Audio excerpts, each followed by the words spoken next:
Yes, ma'am. Hi. This is about what you think the potential is for writers to become their own online publishers. And just as quick background, I'm a magazine writer. The magazine not only folded, but the editors put their names on our stories. What's the magazine? I'm confronting them with that. I'd rather not it be on book TV, but it's very uncool. And I also write for Huffington Post, which is great exposure, but of course no money. So I lined up an advertiser's sales rep, and we have a green online daily, which advertisers are coming on board, and that's exciting. But do you think that's the direction writers are going to need to go, and it's become your own publication online? Can you name me one writer who just writes online that makes his or her living from marketing him or herself? Well, the new model would be you're also the publisher, and you bring on the advertisers, and you'd pretty on... So you're talking about being Arianna Huffington? Smaller.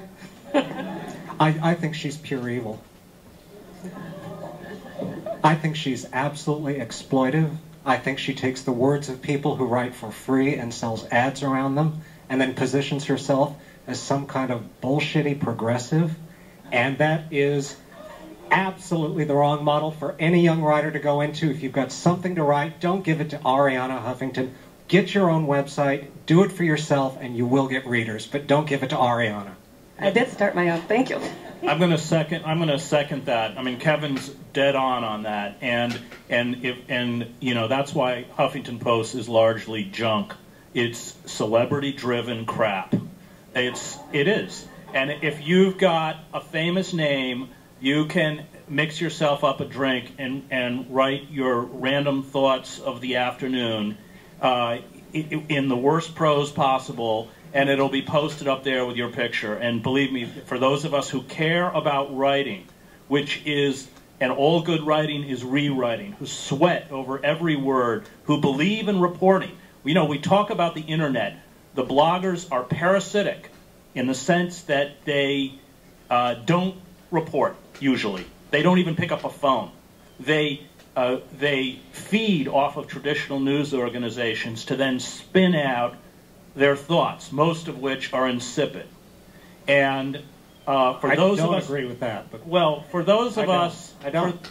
A lot of them, and I think for those of us, yeah, but a lot of what you read in the daily paper is insipid too. Right, but when you go out and report a story, you are giving another person a voice, and hopefully, if you're doing it right, you're giving a voice to people who, without your presence, would not have a voice. That's what great journalism is about.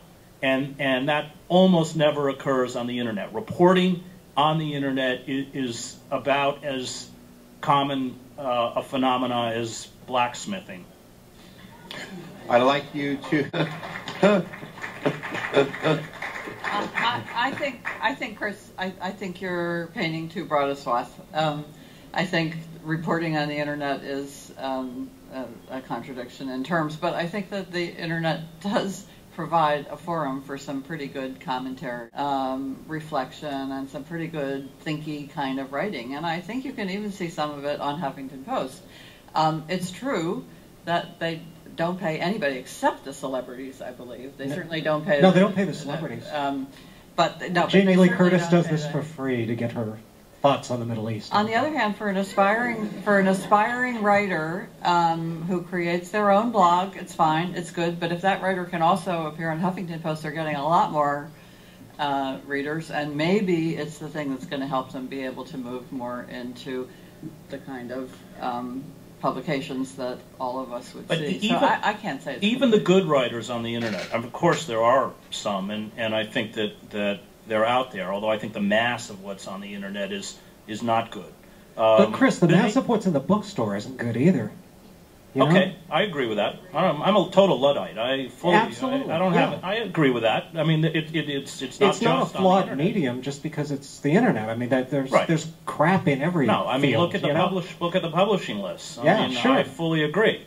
And again, that gets back to the whole idea that this is something that breaks through cultural boundaries. That this is a cultural deterioration. But I think that that what I fear is that through all of these changes, with all the many things we're losing, not just the physical newsprint, the very ethic of reporting itself the ethic that drives good journalism itself is under threat. And I don't see that ethic reported in the internet. In fact, it's the inverse. You write for a serious publication or a newspaper. You work very hard as a reporter to make sure it's accurate. It passes through the hands of editors, sometimes at a paper like the New York Times, too many editors. But when you put it into print, it is as accurate and true and careful as you possibly can be. The internet, you throw anything out there, and then often, and then if there's a response, sometimes, maybe, there's a correction. The ethic is completely turned upside down on the internet, and that's a very important point to remember, that we're losing many, many things, and one of them is that ethical engine that I think drives good reporting and good journalism.